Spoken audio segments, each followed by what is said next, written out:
बच्चों। अब इसके बाद हम क्वेश्चन नंबर 11 पे आ जाएंगे बच्चों। क्वेश्चन नंबर 11 को हल करके मैं बताने जा रहा हूँ, ज़रा ध्यान से देखिएगा। क्वेश्चन नंबर 11 है क्या? समीकरण 5x² - 3x + 2 = 0 के मूलों का योग ज्ञात कीजिए। मूलों का योग का मतलब मूलों का योग के लिए सूत्र होता है अल्फ़ा + बीटा बराबर -b/a। तो -b का मान मतलब x का गुणांक -3 है और a का मतलब हो जाएगा x² का गुणांक 5 है बच्चों। तो 3/5 आ गया, मूलों का जो योग है वो 3/5 आ गया। तो यहाँ पर आप देख सकते हैं कि 3/5 हमारा दिया है ऑप्शन नंबर अ में। तो 11 का अ ऑप्शन बच्चों सही है, 3/5 दिया हुआ है। तो 11 का ऑप्शन कौन सा सही है? तो अ ऑप्शन सही है बच्चों, जो कि इसका मान दिया हुआ है 3/5 यानी 3/5 है बच्चों। ये ऑप्शन नंबर 11 का जो ऑप्शन है अ सही है बेटा। अब आपको हम अगला क्वेश्चन की ओर ले चलते हैं। या आपका क्वेश्चन नंबर 12 के बारे में बात करेंगे। क्वेश्चन नंबर 12 में कौन सा ऑप्शन सही है? तो इसमें मैं इसको हल करके आपको बता रहा हूँ, ज़रा ध्यान से देखिएगा कि अगर मैं यहाँ पर आपको कहें कि यहाँ पे देखिए ध्यान से, तो sin² 60 अंश माइनस दिया हुआ है sin² 30 अंश। अब बच्चों sin 60 अंश का मान करने में 3/2 जानते ही हैं, इसका स्क्वायर कर दीजिए। sin 30 अंश का मान 1/2 होता है, इसका भी स्क्वायर करिए। अब इस देखो आंसर में इस वर्ग आएगा तो 3/4 बना लेगा, 1/4 बना लेगा। और इसको करिए क्या, हर समान है तो हर को 4 लिख दीजिए और 3 में से 1 घटा कर लिख दीजिए 2। 2 1 कम 2, 2 दूनी 4, इसका मान आ जाएगा 1/2। तो ऐसे आप देख रहे हो 12 का मान, 12वां क्वेश्चन का ऑप्शन जिसमें 1/2 दिखाई देगा वो सही होगा। तो 12 का ब है बच्चों। तो 12 के सामने आप ब लिख देंगे और ब में हमारा जो मान दिया है 1/2 है बच्चों। ये हम लोग का आंसर हो गया 12 का। अब आपको हम बताते हैं क्वेश्चन नंबर 13। शांत दशमलव संख्या में व्यक्त हो सकने वाली परिमेय संख्या ज्ञात कीजिए।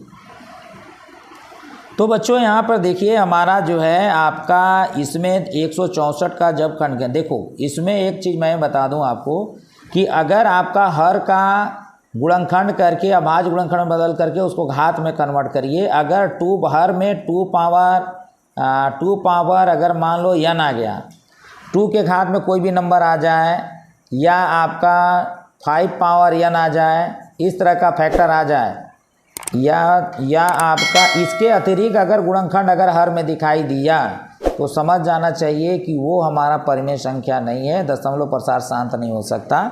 तो यहाँ पे मैं बता दूं आपको जल्दी से, 13 के स जो है आपका एक ऐसी परिमेय संख्या है जिसका दशमलव प्रसार शांत है। क्यों है? जब हम 625 का जब हम गुणनखंड करेंगे तो 5 बजे 25 बचे 125 बचे 625, तो 5 के घात हमारा 4 आ रहा है। तो अगर 227 के नीचे अगर 5 के घात 4 आ रहा है, तो मैंने बताया था कि अगर 5 पावर n दिख जाए हर में या 2 पावर n दिख जाए तो वो आपका शांत दशमलव प्रसार का पहचान है।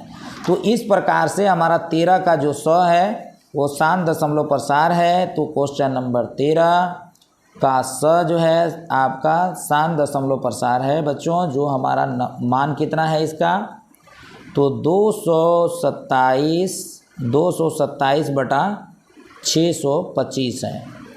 अब आपको 13 का स तो मैं आप बता चुका हूँ। अब हम नेक्स्ट क्वेश्चन पर अगले क्वेश्चन की ओर बढ़ते हैं हम लोग।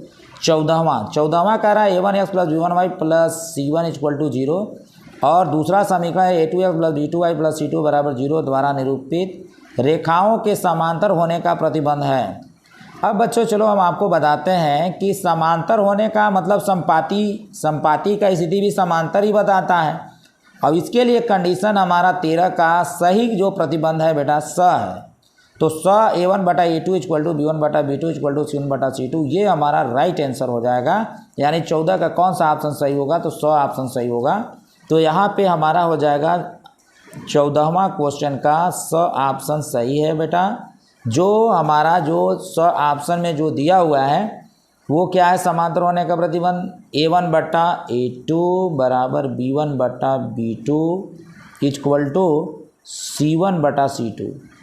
ये अब आपको हम आगे ले चलते हैं क्वेश्चन नंबर 15 की ओर। और हमेशा आप कंटिन्यू वीडियो से लगे रहिए बच्चों, समझते रहिए। किस तरह से क्वेश्चन हल किए जा रहे हैं, क्योंकि जब आपको मैथ का ऑप्शन मारना होगा तो कहीं न कहीं आपको समझना होगा कि कौन सा ऑप्शन सही है और हल करके ही क्वेश्चन को बताना होगा। बिना हल किए आप नहीं बताएंगे, इस बात का विशेष ख्याल। अब क्वेश्चन नंबर मैं आपको बता चुका हूँ 14। अब क्वेश्चन नंबर आपको हम 15 का हल समझाने जा रहा हूँ। क्वेश्चन नंबर 15 में पहले तो मैं देखूँगा कि हल करके बताऊँगा कि इसका क्या कहना है। पहले मैं क्वेश्चन को पढ़ लेता हूँ बच्चों। कह रहा है द्विघात समीकरण 3x² - 6x + 4 = 0 का विविधकर है। तो बच्चों अगर आपका मैं बता दूं कि अगर द्विघात समीकरण आपको पता है 3x² माइनस का 6x प्लस का 4 = 0 है, इसमें आपको पता है तुलना करने के बाद a का मान 3 मिल जाएगा, b का मान -6 मिल जाएगा, c का मान 4 मिल जाएगा। विविधकर का मान निकालने के लिए d = b² - 4ac सूत्र होता है बच्चों। तो b का मान -6 है, रखिए स्क्वायर लगाइए, 4 गुणते a का मान 3 है, 3 रख दीजिए, c का मान 4 है बच्चों। होल घात शांत संख्या है, ब्रैकेट हटाएंगे +36 मिल जाएगा आपको, -4 × 12 = 48 हो जाएगा बच्चों।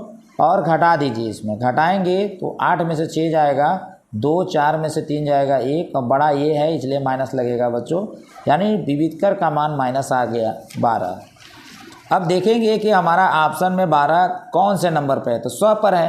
तो हमारा क्वेश्चन नंबर 15 का ऑप्शन बच्चों सही हो गया 100, यानी 100 में कौन सा वैल्यू दिया है -12, जो हमारा हल करने के बाद आया है, ये हमारा बच्चों आंसर हो गया। अब क्वेश्चन नंबर 16 पर आ जाइए।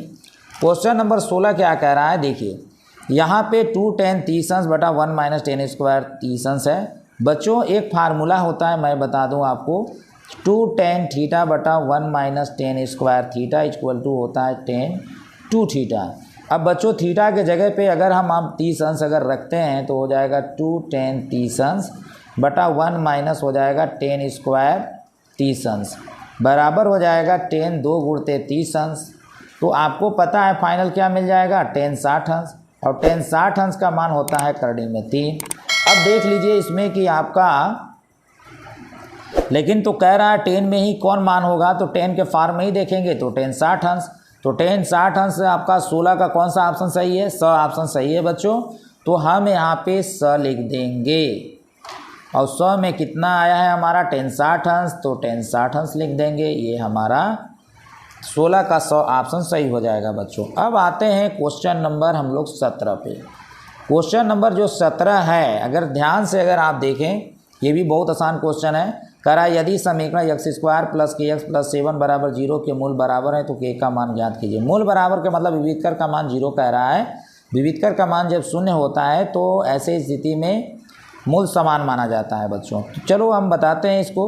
तो अगर मैं क्वेश्चन में हमारा दिया हुआ है x² + का kx + का 7 = 0, इस द्विघात समीकरण से ABC का मान अगर हम लोग निकालें बच्चों, तो आपको पता है कि a का मान x² का गुणांक में जो होता है, b का मान 1 होता है, और c का मान जो अचर पद है c = 7 हो गया। अब मैं विविधकर कह रहा है कि मूल समान है तो d = 0 करके इसका फार्मूला b² - 4ac = 0 ले लो, और b के जगह पे 1 डाल दो, 1² 4, a का मान 1 है, c का मान हमारा 7 है, और आपका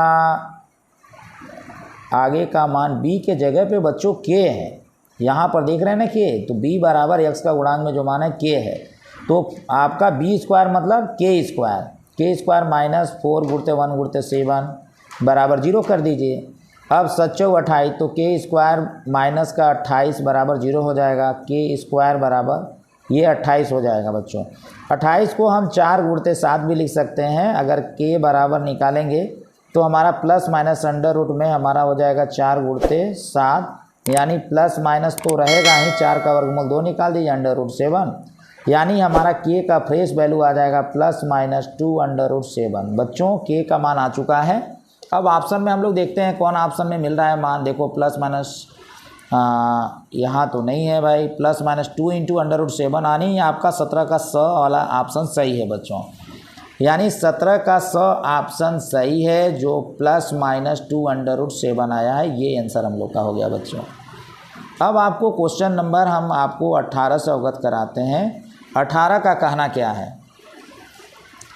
क्वेश्चन नंबर 18 में हमारा दिया है एक समकोण त्रिभुज में कर्ण का वर्ग शेष दो भुजाओं के वर्गों के योग के बराबर होता है। ये पाइथागोरस थ्योरम है बच्चों, योग के बराबर होता है। तो आप समझ सकते हैं अ ब स द में कौन सा ऑप्शन सही होगा, तो अ ऑप्शन सही होगा। तो 18 का अ हमारा राइट आंसर हो गया। तो यहाँ पे हम लिखेंगे 18 का अ जो कि योग के बराबर होगा, ये हम लोग का आंसर हो जाएगा बच्चों। अब आपको हम बताने जा रहे हैं क्वेश्चन नंबर 19। क्वेश्चन नंबर 19 देखिए बेटा, 19 में भी हमारा दिया हुआ है कास 18 अंश बटा साइन 72 अंश, तो इसका मान क्या होगा। तो इसमें आपको हम चेंज करके बता रहे हैं, ज़रा ध्यान से देखिए। यहाँ पे अगर मैं आपसे बोलूँ कि भाई कास 18 अंश है और नीचे हमारा है साइन 72 अंश, तो कास 18 अंश को अगर हम लिखना चाहें तो 90 अंश माइनस क्या लिख सकता हूँ, 72 अंश। नीचे क्या हो जाएगा, साइन 72 अंश। अब देखो कास आप 90 माइनस थीटा बराबर हो जाएगा साइन थीटा, यानी साइन 72 अंश, और नीचे हमारा साइन 72 अंश है ही है। ये वाली वैल्यू कटेगा तो 1 आएगा, यानी 19 का हमारा जो आंसर होना चाहिए 1 होना चाहिए। और ऑप्शन में देखिए 19 का ब में 1 दिखाई दे रहा है बच्चों, तो ये ब ऑप्शन आपका सही हो जाएगा 1 वाला। अब आपको हम क्वेश्चन नंबर 20 बताते हैं। क्वेश्चन नंबर 20 भी आपका बहुत ही ईजी है, ध्यान से देखिएगा। इसमें कह रहा है कि निम्न में द्विघात समीकरण नहीं है, तो आपको मैं समझाऊं, इसको भी सरल करने के बाद, इसको भी सरल करोगे तो आप सरल कर दोगे ना तो द्विघात समीकरण मिलेगा। चर का उच्च घात 2 मिलता है। इसमें भी आप देखो ना, x का 2x में उड़ा करोगे 2x स्क्वायर, x आकर घटेगा तो x स्क्वायर वाला पद रहेगा, ये भी द्विघात समीकरण है। और x माइनस 2 का होल स्क्वायर का प्रसार करोगे तो इसमें भी x का 2 घात मिलेगा, तो द्विघात समीकरण होगा। लेकिन इसमें देखो x में x का गुणा कर दोगे x स्क्वायर, और x में x का गुणा कर दोगे x स्क्वायर, ये दोनों तरफ कट जाने के बाद द्विघात वाला पद ही हट जाएगा। तो ऐसे स्थिति में ब ऑप्शन ऐसा है जो द्विघात समीकरण नहीं है बच्चों। तो 20वां का ब आपका सही है, तो ब ऑप्शन आपका राइट हो गया बच्चों। इसके बाद अगर हम बात करें कि इसमें आपका ऑप्शन के जैसे वैल्यू लिखा हूँ सबका, इसका भी लिखना चाहूँगा। तो x into x plus 1 plus का 8 equal to x plus 2, second bracket में हो जाएगा मेरा x माइनस 2। अब बच्चों इस तरह से आप देखे होंगे कि वीडियो में मैं आपको खंड क में जो 1 से 20 तक का जो ऑप्शनल क्वेश्चन था वो 20 नंबर के क्वेश्चन आपको बता चुका हूं। आपको मुझे उम्मीद है कि आपको समझ में आ गया होगा। अब आपको हम अगले खंड ख की ओर ले चल रहे हैं। कंटिन्यू वीडियो के साथ जुड़े रहिए, देखते रहिए कि अगला खंड ख के क्वेश्चन को कैसे हल करना है बच्चों, क्योंकि आपको मैं पहले बता चुका हूं कि अच्छे मार्क्स लाने के लिए लॉन्ग टाइम तक स्टडी करने का आदत बनाना पड़ता है बच्चों। आप देखते रहिए, हल को समझिए। ये आपका जो अर्धवार्षिक परीक्षा है कहीं न कहीं वार्षिक परीक्षा का एक मॉडल रूप है, मॉडल का काम करेगा। बोर्ड परीक्षा में भी इसी तरह के क्वेश्चन पूछे जाते हैं बच्चों। अब चलिए हम आपको ले चलते हैं खंड ख की ओर, वीडियो को आगे बढ़ाते हैं बच्चों। क्वेश्चन ध्यान से देखते रहिए। अब हम आपको बताने जा रहा हूँ खंड ख के क्वेश्चन। खंड ख के क्वेश्चन बहुत इंटरेस्टेड है बच्चों। अगर खंड ख में अगर आप खंड ख के क्वेश्चनों को ध्यान से समझें तो मुझे लगता है कि सभी के सभी क्वेश्चन आपको अच्छे से समझ में आएंगे। खंड ख में अब शुरू होता है क्वेश्चन जो है 1 से, ये आपको हल करके बताना है आगे का खंड ख वाले क्वेश्चन में। तो पहले हम आपको पहला क्वेश्चन का क नंबर आपका जो क्वेश्चन है पढ़ के बताऊंगा, उसके बाद हल करके बताऊंगा बच्चों। देखो यहाँ पे अगर हम बात करें यूक्लिड विभाजन एल्गोरिथ्म में संख्याओं 165 और 225 का मौसक ज्ञात कीजिए। तो यूक्लिड जो विभाजन प्रमेयिका है वो तो आपको पता होगा कि a बराबर होता है BQ प्लस R। इस रूप में हमेशा जो है इस तरह से भाजन यानी भाग वाले मेथड से हमको मौसक ज्ञात करना है बच्चों। तो पहले मैं दोनों नंबर को लिख लेता हूँ, 165 और दूसरा है मेरे पास 225। पहले कंफर्म करना होता है कि इसमें से कौन बड़ा और कौन छोटा है बच्चों। तो इसमें अगर हम आपसे बोलें तो आप कहोगे कि 225 इज ग्रेटर देन 165, मतलब 225 बड़ा है अब 165 छोटा है। अब क्या करिए कि आप 225 में बच्चों आप 165 से भाग लगा दीजिए। भाग लगाएंगे तो आपका 165 एक बार में जाएगा, तो 165 हो गया। अब घटा दीजिए, 5 में से 5 घटा दो 0, और यहाँ 12 में से 6 जाएगा 6, 1 में से 1 जाएगा 0, 60 आ गया। अब इसको क्या करिए, इस रूप में लिखिए।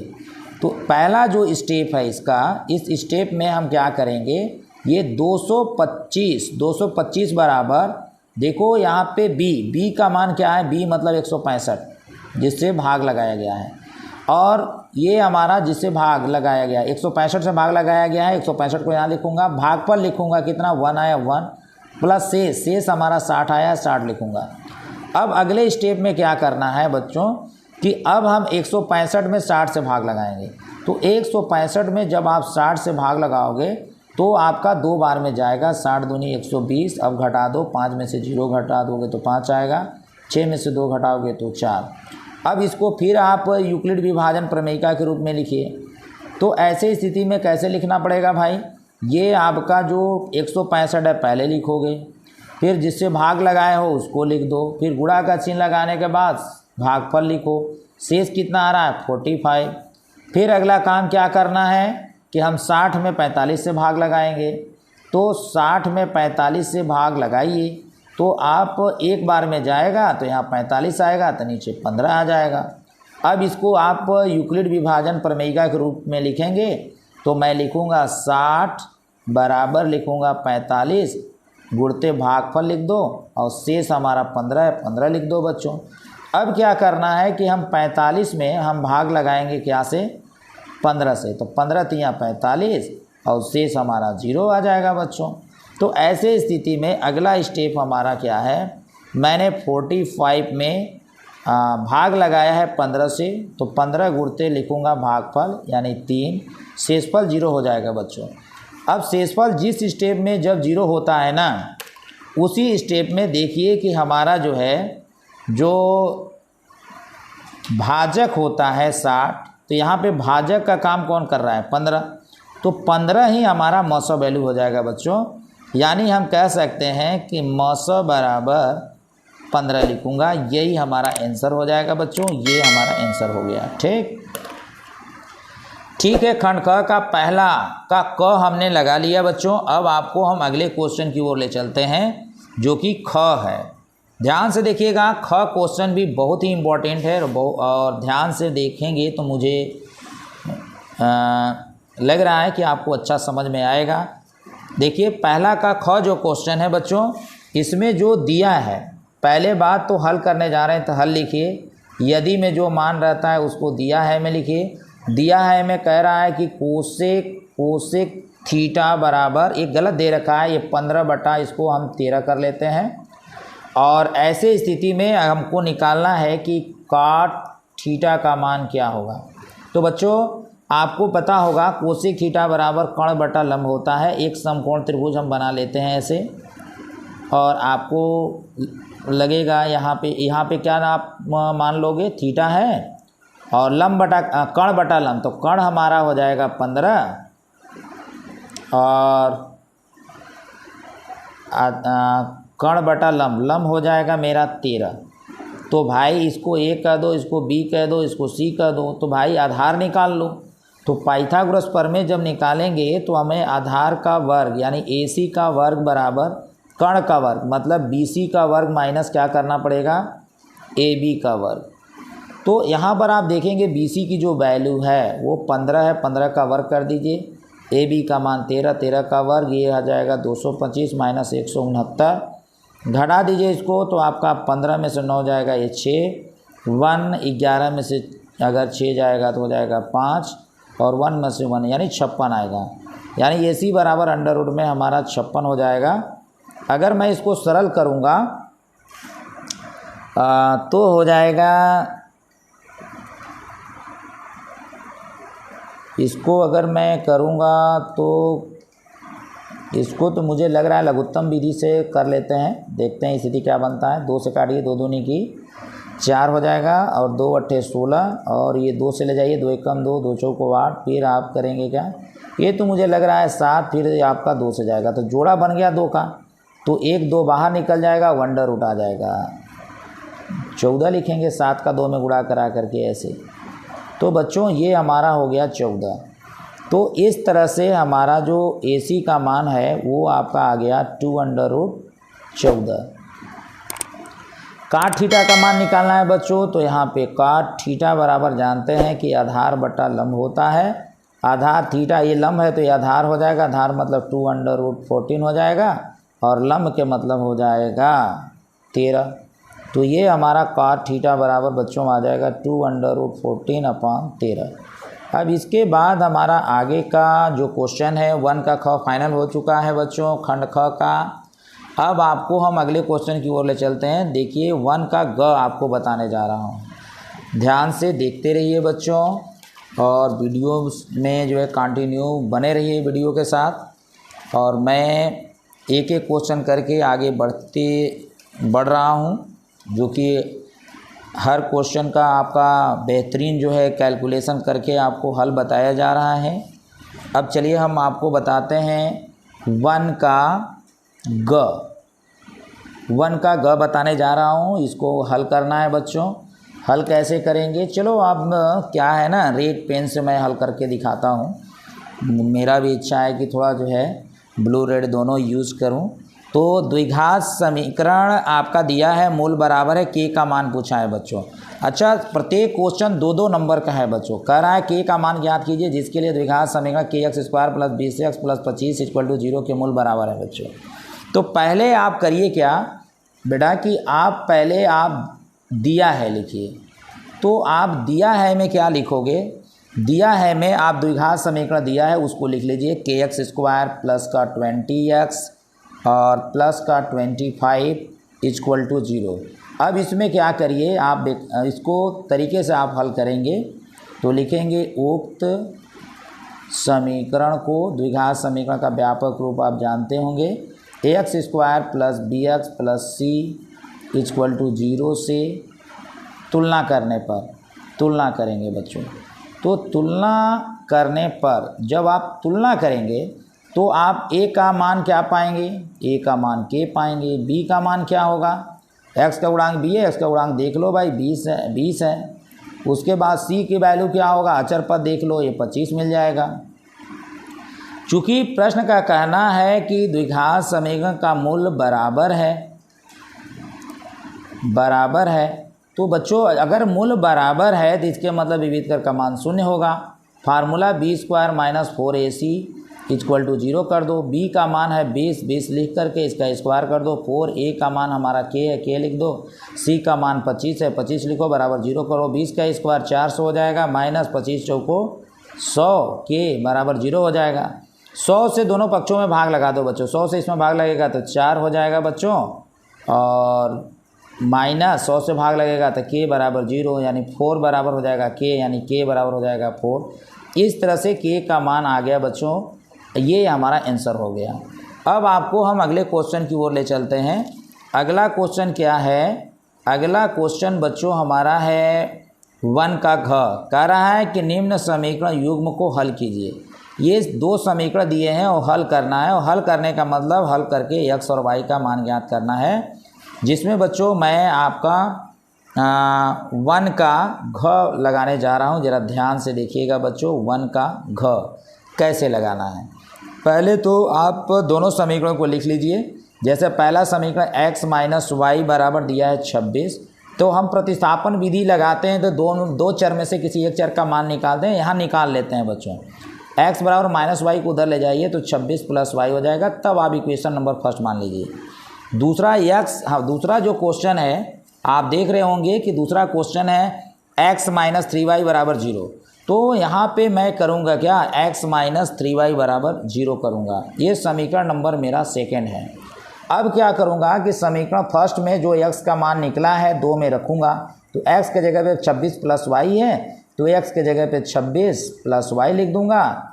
और आगे बढ़िए तो x के जगह पे मान रखने के बाद -3y बराबर 0। ये 26 y - 3y घटा देंगे तो -2y बराबर 0 हो जाएगा। ये 26 -2y को इधर जाए +2y हो जाएगा बच्चों। अगर हम आपको बताएं 2 आ जाएगा भाग में तो 26 बटे हो जाएंगे 2 बराबर y हो जाएगा। तो 2 से काटेंगे बच्चों 13 आएगा, यानी 13 बराबर y हो जाएगा। यानी अगर हम बात करें तो y का मान कितना आ गया, 13 आ गया। अब y का मान जो है समीकरण हम फर्स्ट में रखेंगे तो हमको x का मान मिल जाएगा। तो यहाँ पे करेंगे क्या, y का मान समीकरण 1 में रखने पर, और जैसे ही बच्चों 1 में रखेंगे तो y बराबर जो 13 है 13 है, रखिए 1 में, 1 कहाँ है, 1 समीकरण बच्चों देखो यहाँ है, यहाँ पे हम y का मान 13 रखने वाला हूँ। तो x बराबर 26 और y जहाँ पे है बच्चों वहाँ पे हम y के जगह पे 13 रख दूँगा। तो आप सोच सकते हैं कि इसको जोड़ूंगा 6 और 3 तो हो जाएगा 9 और 2 और 1 3 हो जाएगा, x बराबर 39 हो जाएगा। बच्चों इस समीकरण का पूछा था कि हल बताइए, तो हल में x y का मान निकालना था, तो जिसमें x का मान हमारा 39 है यानी 39 है और y का मान बच्चों 13 आ गया। इस तरह से हमारा जो है 1 का घ क्वेश्चन फाइनल हो जाता है बच्चों। अच्छा, अब इसके आगे अगर हम बात आएँ आपको अंगा में ले चलते हैं कि आपका खंड ख का पहले का जो अंगा नंबर का क्वेश्चन है बच्चों, ये भी बहुत इंपॉर्टेंट क्वेश्चन है और अच्छा भी है और बहुत आसान भी है। अभाज्य गुणनखंड विधि से कह रहा है कि 12, 15 और 21 का लसा ज्ञात कीजिए, इसका लसा निकालना है। तो बच्चों बहुत ही आसान है और चलो हम आगे आपको बताते हैं कि इसको कैसे निकालना है बच्चों। तो आपको पता होगा अगला क्वेश्चन हम लोग जो हल करने वाले हैं 1 का अंग पे आते हैं बच्चों, ध्यान से देखिएगा। 1 का अंग में कह रहा है अभाज्य के मतलब ये, पहला नंबर ले लो 12, 12 का लघुत्तम विधि से गुणनखंड करो तो 2 दूनी 4 3 12 पाओगे बच्चों। लघुत्तम तो आप जानते ही होंगे कैसे करना है। फिर 15 का गुणनखंड कर लीजिए तो आपका 3 5 15 हो जाएगा। उसके बाद 21 का करिए तो 21 का हो जाएगा 3 7 21 हो जाएगा। अब आपको निकालना है लसा का रूल क्या है, ऊपर वाला का नंबर का जितना फैक्टर है आप लसा वाले के सामने उतार दीजिए। अब दूसरा वाला संख्या का गुणनखंड में देखिए 3 एक बार है, 3 बार एक बार लसा में उतरा हुआ है तो नहीं उतारेंगे।